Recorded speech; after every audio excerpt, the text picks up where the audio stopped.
I never expected to see him again, not after all these years, not when I thought I had buried every memory of him deep inside my heart. Yet there he was, standing across the crowded coffee shop, the same familiar smile that used to make my knees weak, the same calm eyes that had once held my entire world. And for a moment my breath caught and my hands trembled as I realized it was impossible to look away, impossible to pretend that the past hadn't existed, because in that instant everything came rushing back, the late-night talks, the stolen glances in hallways, the way my heart had raced every time he had spoken my name. And now he was here in front of me, taller, older, but still unmistakably him, and I felt a strange mix of fear and longing swirl inside me, a storm I wasn't ready to face, yet couldn't resist, and I wanted to run, to turn around and escape the flood of memories, but something in his eyes, something familiar and gentle, made me freeze, made me wait for him to make the first move, and he did, a small hesitant step toward me, a cautious smile, and I realized that the world had shifted without me noticing, that everything I thought I had moved on from was still alive, still aching inside me, still capable of breaking me open, and I felt a pang of guilt because I was married now, because my life had taken a safe and predictable path, but seeing him reminded me that the heart doesn't always follow rules, doesn't always listen to reason, and I hated myself for the sudden surge of emotions I could not control, for the whisper of hope I felt despite knowing I shouldn't, and before I could even speak, he said my name, soft but clear, like a melody I had forgotten but never truly lost, and I saw the recognition in his eyes, the relief and disbelief mixed with something deeper, something unspoken that made my chest tighten, and for a moment I imagined stepping forward, crossing that small space between us, letting the years vanish in a single embrace, but then I saw him glance past me, just for a second, and there it was, the unmistakable figure of another woman, laughing and talking as if he belonged to her now, and my heart lurched, a sudden twist of jealousy and sorrow that caught me completely off guard, and I wanted to look away, to pretend I didn't feel anything, to convince myself that I had no claim to him, no right to the emotions that rose unbidden, but my feet stayed rooted, my eyes refusing to leave him, because even in the pain there was an undeniable pull, a gravity I could not escape. And then he turned back to me, a flicker of recognition passing over his face again, and he mouthed a word, silent but meaningful, something I couldn't hear, yet understood with a clarity that made my pulse race, and I realized it was a signal, a gesture that promised the past was not fully closed, that perhaps some doors had never truly shut, and I wondered if I should walk away, should protect my carefully built life, but curiosity, longing, and a strange sense of unfinished business rooted me in place. And I knew that whatever choice I made next would change everything, because encounters like this are not accidents, they are fate knocking, sometimes softly, sometimes forcefully demanding attention, and I could feel it in my bones, in the flutter of my stomach, in the tightness in my chest, and just as I was about to step toward him, to ask a question, to break the ice and risk everything, my phone buzzed violently in my purse, startling me, and I pulled it out with shaking hands, and the message on the screen made my blood run cold. Because it wasn't from anyone I knew well, it wasn't a friend or a coworker, it was from an unknown number, and the words were simple but devastating, just 4 words that froze time around me, and I read them again to make sure I wasn't imagining it, and they said, "He never left you," and suddenly my mind reeled, my heart pounding so hard I thought it might burst, because I had believed for years that he had moved on, that the life we had shared was in the past, that I was free to love again and live in peace. But this message implied something I could not yet comprehend, that somehow, despite everything, he had never truly let go, and I looked up at him again, desperate to see any hint of truth in his expression, any sign that what I had received was real, but his gaze was steady, calm, and impossible to read, leaving me suspended in a terrifying uncertainty, caught between hope and disbelief, and I felt Ethan's absence, my son who would have noticed the tension immediately, who would have asked questions I wasn't ready to answer. And guilt pierced my chest because I was about to step into a storm that could disrupt the life I had painstakingly built. Yet I couldn't stop myself from being drawn closer, from wanting to know, from needing to understand, because some parts of the heart refused to lie quietly, and mine was screaming for answers, screaming for clarity, for closure, or perhaps for a second chance I didn't dare name aloud. And just as I gathered the courage to approach him, to speak, to confront the flood of emotions that had threatened to drown me the moment I saw him, my coffee cup wobbled and tipped, spilling the dark liquid across the table and onto his papers, and the suddenness of the accident forced him to jump up, his eyes wide in shock, and he cursed softly under his breath, bending to clean the mess, and in that tiny, clumsy moment, I realized that life had a way of turning ordinary actions into symbols, that even spilled coffee could signify a rupture, an interruption, a moment when everything could change, and my pulse raced as I watched him, wanting to apologize, wanting to explain, wanting to freeze this scene forever in memory, yet knowing that this small mishap was somehow the first step towards something larger, something inevitable, something that would demand choices, confessions, and truths. And I swallowed hard, feeling the weight of the years between us, the walls we had built around ourselves, and the unspoken questions hanging in the air. And then, before I could say a word, he straightened, looked at me, and in a voice that made the world around me disappear said, "You have to come with me." And my heart stopped, a mixture of fear, longing, and disbelief flooding through me, because I didn't know where we would go, what he had in mind, or what truth awaited us. And as I hesitated, my hand hovering over the chair, my mind spinning, the woman he had been talking to earlier walked by, giving me a fleeting smile that hinted she knew more than she let on. And suddenly I realized that nothing about this encounter was ordinary, nothing about this moment was random, and that whatever lay ahead, whatever secrets he carried, whatever unfinished business tied us together, it would change the course of my life in ways I couldn't yet imagine. And I took a shaky breath, my mind screaming caution, my heart screaming yes, and I knew in that precise moment that stepping forward would lead me into a story I could no longer ignore. And just as I reached out to take the first step, my phone buzzed again, another message from the same unknown number, and it simply said, "Do not trust anyone." And my entire body froze, my mind racing with questions, my pulse thundering in my ears, because now, in the span of one coffee shop encounter, I was caught between the man I thought I had lost, a past I thought I had buried, and a warning I didn't understand. And I realized that this was just the beginning, that the next steps I took would unravel years of certainty and force me to face truths I hadn't been ready for. And yet, even in my fear, even in my confusion, I felt a pull toward him, a magnetic force that refused to let me turn away. And my fingers brushed against the edge of the chair as I prepared to step into the unknown, heart pounding, mind whirling, and I knew, without a shadow of doubt, that nothing would ever be the same again. I could hardly breathe as I followed him out of the coffee shop, the city lights blurring around us, and suddenly my mind was flooded with memories, images of the first time we had met so vividly that it felt like no time had passed at all. I remembered that rainy afternoon in the university library, him struggling to carry a stack of books and me rushing to help, our hands brushing over the worn covers, the spark of laughter when one fell to the floor and we scrambled to pick it up together. I remembered his shy smile, the way he had tucked his hair behind his ear, and how instantly I felt that inexplicable pull toward him, a pull I had never understood but had never questioned either. And then the days that followed, our late-night walks under streetlights, sharing stories about dreams and fears, confiding in each other in a way I had never done before, the way our hands intertwined without planning, the gentle pressure of his thumb against mine, and I could hear his voice in my memory saying, "I feel like I've known you forever." And I had laughed, the sound of my own joy, mingling with the rain, thinking he was right, that sometimes souls recognized each other long before the world allowed them to, and every moment with him was electric, small gestures and grand ideas alike. His way of noticing the things I never noticed about myself, his humor that made my chest ache with laughter, the quiet comfort of just being near him. And yet life had a way of testing even the strongest bonds, and I remembered the day he left town for that job in another city, a chance he couldn't refuse, and how we had promised to write, to call, to bridge the miles, but the letters had become sparse, the calls shorter, until silence grew between us like a wall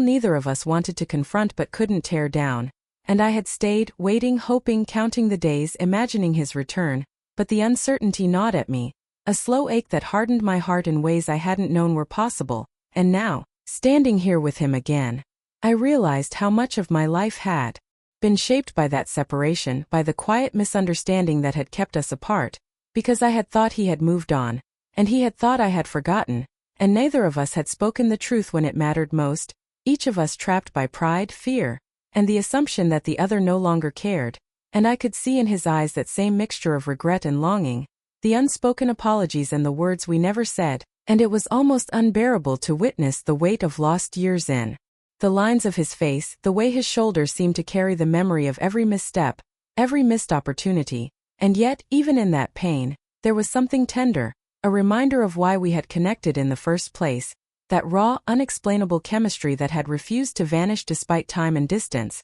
And I remembered one late summer evening, sitting on a park bench, him holding my hand and whispering about dreams of a future we weren't ready for. The way his gaze had locked with mine, steady and fearless, and the warmth I had felt, a mixture of hope and certainty, believing we could conquer anything together. And then the night of our final argument before he left, a misunderstanding blown out of proportion, words said in frustration that neither of us truly meant, and how I had stormed out into the rain, fists clenched, tears streaming, swearing I would never forgive, while he had driven away silently, haunted by his own pride and inability to reach me. And all those moments, the laughter and the sorrow, replayed in my mind as we walked in silence down the dimly lit street, the sounds of the city fading into the background, leaving only the memories that tethered us together despite the years. And I could feel the old thrill of connection, that spark I had thought extinguished, reigniting with every step, every glance, every accidental brush of our hands. And I wondered if fate had truly brought him back into my life, if the universe had waited for the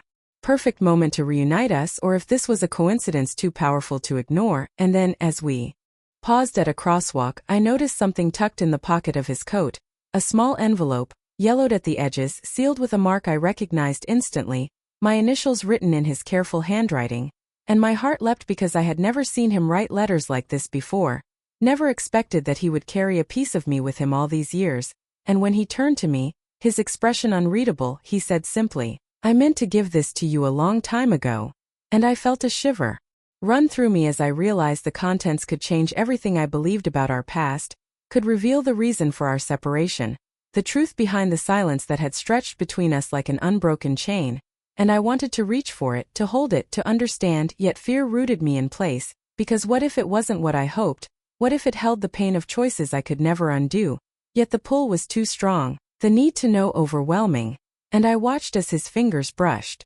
mine, a fleeting touch that sent sparks up my arm. And I remembered all the little moments we had shared, the whispered secrets, the laughter, the long walks under stars, the way we had fit together so naturally. And I realized that my heart had never truly let go, not even in the quietest nights, not even in the moments I had convinced myself I was fine without him. And as he handed me the envelope, our eyes locked, and I saw the vulnerability there, the hope, the fear, and the love that had endured everything. And I took it with trembling hands, knowing that opening it would either mend the years we had lost or confirm the distance that had kept us apart. And then he spoke again, his voice low, urgent. "You have to read it before anything else." And I hesitated, the paper smooth and slightly crinkled beneath my fingers, and as I slowly opened it, the first words made my heart stop, words I had never expected, words that revealed not just an explanation for our separation, but a secret he had kept to protect me, a secret that redefined every memory,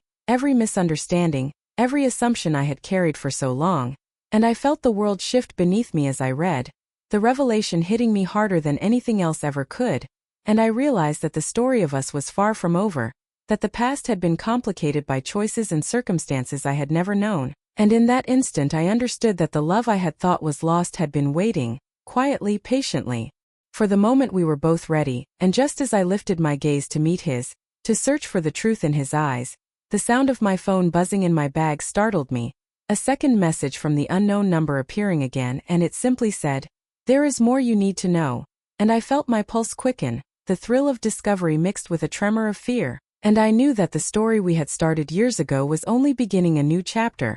A chapter that would test trust, demand courage, and reveal secrets that could change the way I saw everything we had ever shared. And in that moment, standing in the dim glow of streetlights, letter in hand, heart pounding, and him watching me with a mix of hope and apprehension, I realized that our past was not a closed book, and the next pages could either heal us completely or force us apart forever. The moment I stepped into the small park where he had asked to meet, my heart caught in a way it hadn't for years, the late afternoon sun casting long shadows on the ground, golden light glinting off the leaves, and there he was, leaning against the wooden railing of the fountain, arms crossed, his posture casual yet tense, as if he had been waiting for me and simultaneously bracing himself for the storm of emotions that were about to hit us both. And the sight of him made my stomach twist with a mix of nostalgia and anxiety, because all the memories we had shared came rushing back, the laughter, the quiet moments of comfort, the stolen smiles across crowded rooms, And yet there was a distance now, a weight between us that neither time nor words could erase, and as I approached, he straightened slightly, a flicker of recognition and relief crossing his face before it settled into guarded calm, and when he spoke, his voice was low but steady. "I wasn't sure you would come." And I felt my chest tighten, wanting to tell him everything, wanting to run and throw myself into the warmth I had once known, but instead I simply said, "I needed to," my voice barely above a whisper, because even saying that made the years of separation tangible, and as we stood there, the wind rustling the leaves around us, I noticed the subtle lines on his face, the way his eyes had changed, carrying both sorrow and wisdom, and I was reminded of the person I had fallen in love with, the one who had once made the world feel limitless, and he looked at me with an intensity that made me forget to breathe, as if he was seeing me for the first time and for the 1,000th time all at once, and I remembered the late nights when we had walked these very streets, talking about dreams we weren't ready to chase, and I could almost hear his laughter echoing in my mind, blending with the sounds of the city, and I realized that the bond we had built had never fully broken, it had only been buried under years of silence and distance, and I felt a pang of regret for all the time lost, for the misunderstandings that had kept us apart, and I wanted to reach out, to touch his hand, to bridge the gap that had stretched across time, but I hesitated because I wasn't sure if he would let me, if he had truly forgiven, if he even remembered the depth of what we had shared, and he seemed to sense my hesitation because he took a step closer, his gaze softening, and said, "I've thought about this moment for a long time," and I wanted to ask him what he had thought, what he had felt all those lonely nights when we were apart, but the words caught in my throat, and instead I nodded, my heart racing, unable to speak, feeling the gravity of everything unspoken between us, and then he laughed softly, a sound that sent a shiver down my spine, and it was the same laugh I had loved years ago, the one that made my world tilt,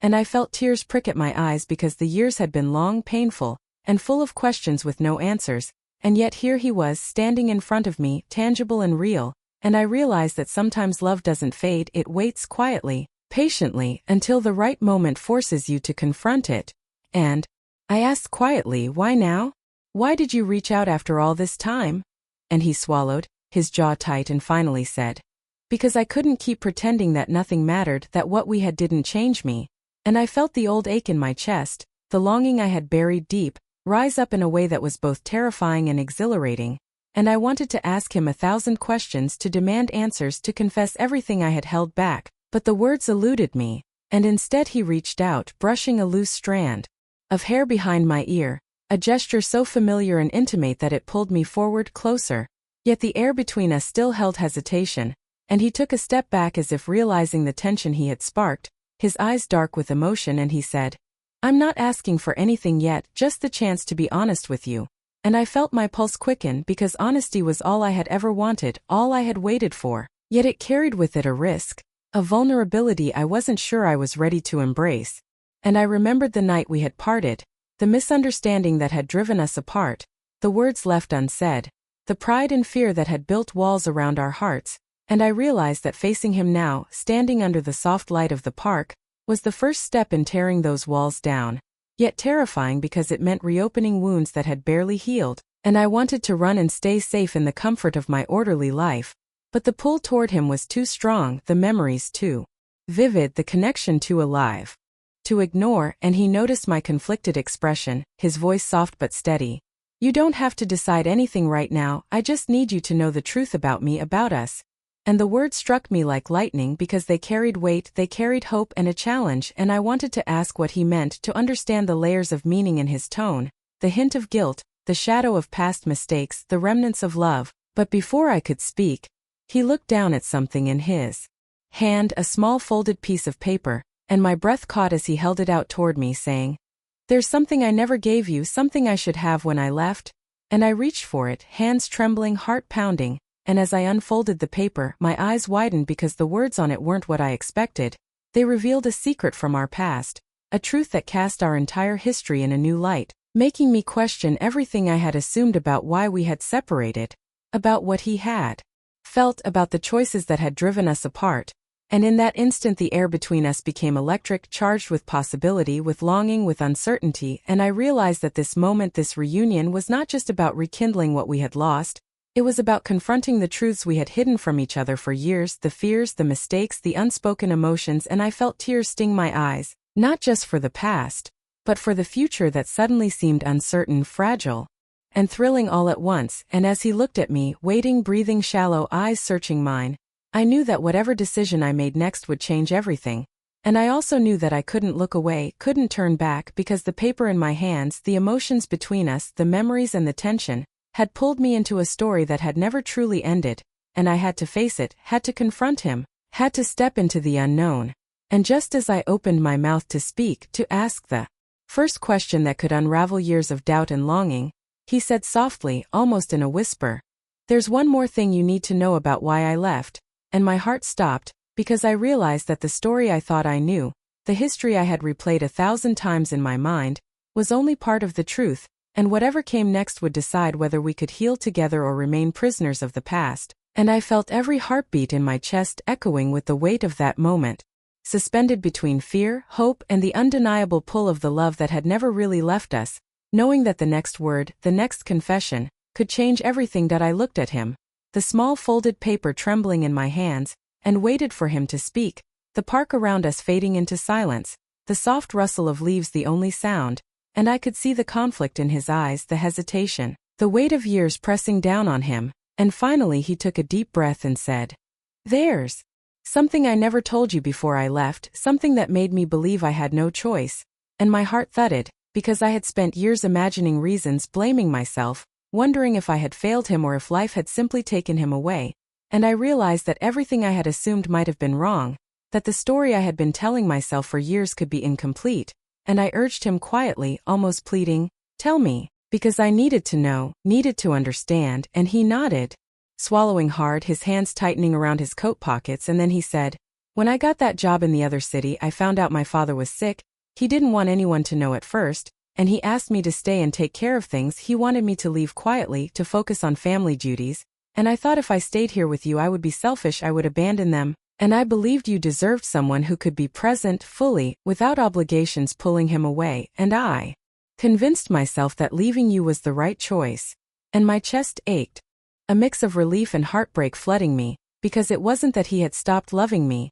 it wasn't that he had grown cold, it was circumstances beyond our control, choices made out of responsibility, and suddenly all the resentment I had felt softened, mingled with compassion, with understanding, and I whispered, my voice catching, "You never told me any of that." And he shook his head, eyes glistening. "I was afraid it would sound like an excuse, afraid you would hate me, and part of me wanted to protect you from my burden, from the guilt I carried." And I saw it then, the years of silence, the walls he had built to shield both of us, and I realized that our separation had never been about us failing each other, but about love forced to navigate impossible circumstances. And I stepped closer, my hands brushing against his, tentative but searching, and he didn't pull away,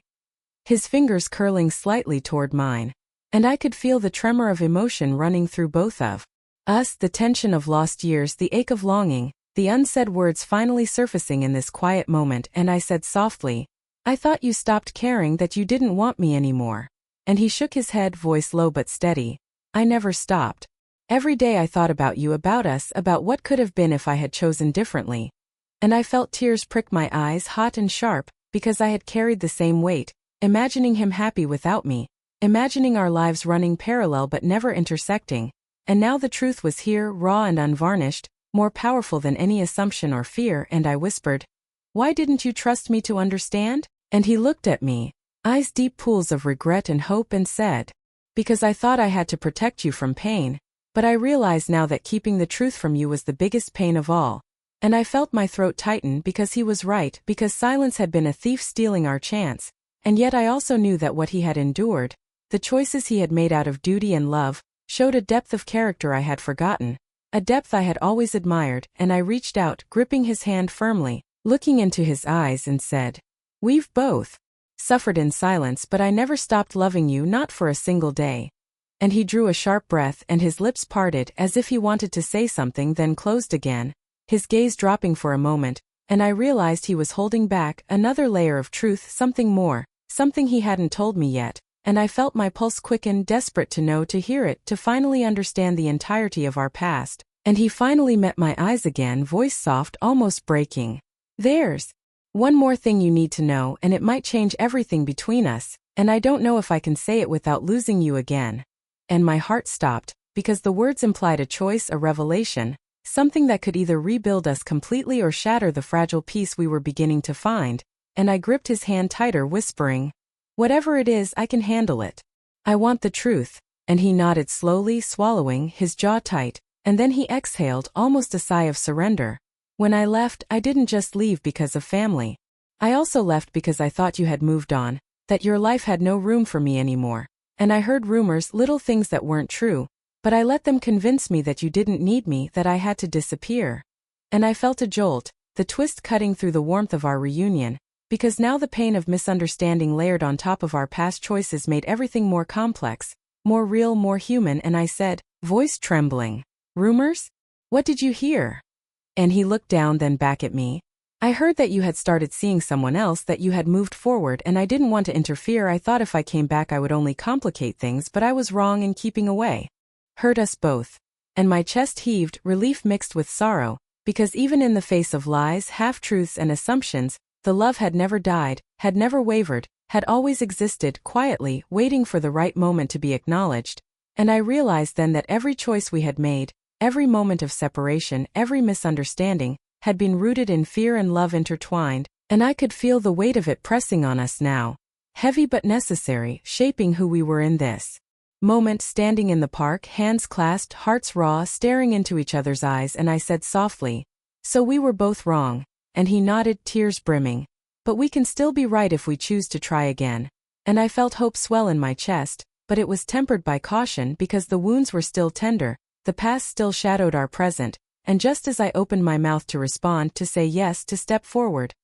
he pulled a small envelope from his coat, the one I hadn't seen before, and his hand trembled slightly as he held it out toward me, saying, "Before we move forward, there's something else you need to know, something that could change everything again." And I froze, the envelope a weight heavier than any words, heavier than the years of longing, and I realized that even now, even with honesty between us, even with the truths we had just shared, there was still another layer, another secret waiting to be revealed. And my breath caught, my heart thundering, because I knew that opening it would force a choice, a confrontation with a reality I wasn't sure I was ready for. And I looked into his eyes, desperate, pleading silently for clarity, and he simply nodded, his gaze steady but intense, whispering, "Are you ready to know the whole truth?" And I held my breath, feeling the entire world narrow to this one moment, one choice, one secret that could either bind us forever or push us apart. And I realized that everything we had endured, every misunderstanding, every hidden pain, every year of longing,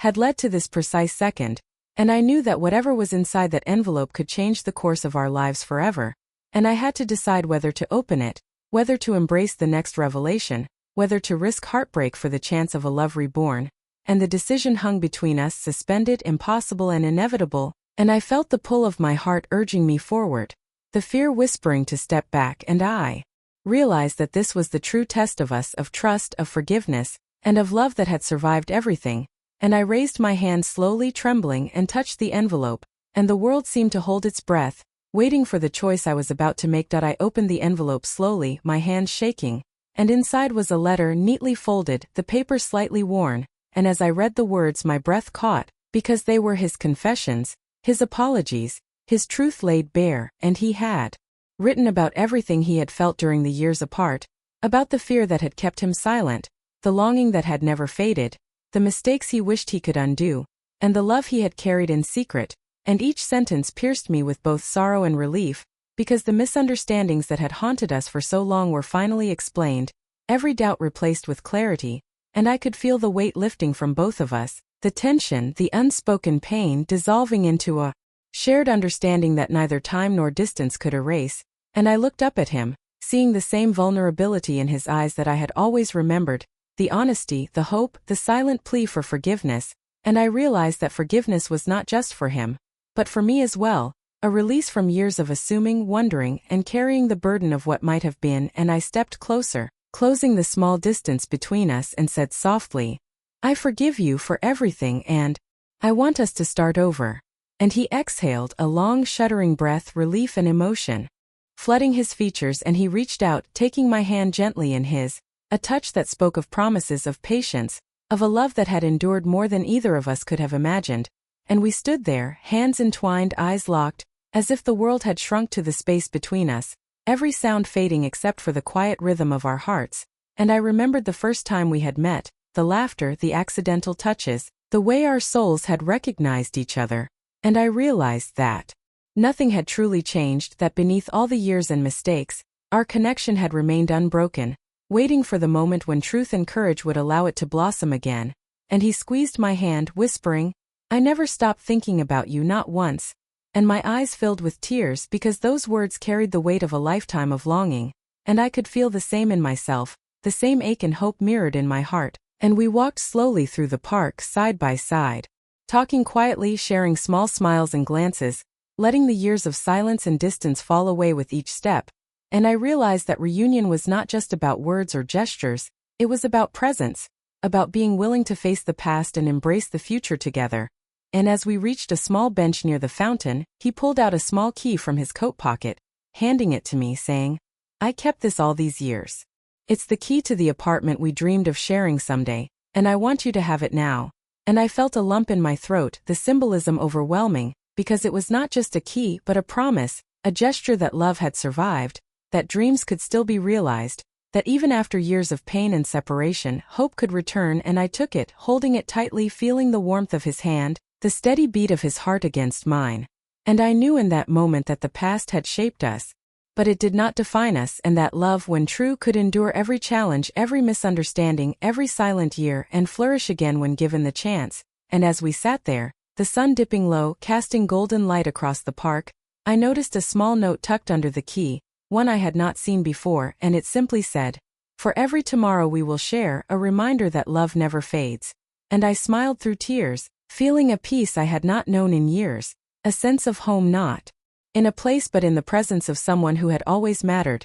And I leaned my head on his shoulder, feeling the steady warmth of him beside me, and he rested his head lightly against mine, and we both closed our eyes for a moment, letting the calm settle over us, knowing that the years of longing, the mistakes, the pain, had all led to this one perfect instant of connection. And I realized that endings were only beginnings in disguise. And as the light faded gently across the park, I whispered, "I never stopped waiting for you," and he replied softly, "And I never stopped coming back." And in that exchange everything was said without needing more words, a full circle of love completed, hearts healed, and the story of us, long interrupted, finally finding its rhythm again. And the final image that stayed with me, burned into memory, was the key in my hand, the letter resting gently on my lap, and the man I loved sitting beside me, the soft golden light around us. And I knew that no matter what came next, the proof of love's endurance was right here, tangible and true. And I smiled, feeling a quiet certainty, because love had returned, forgiveness had healed, and the future finally felt like ours, ready to be lived fully. And I whispered to myself, the words carrying both relief and joy, both triumph and tenderness, "This is home, this is love, this is forever."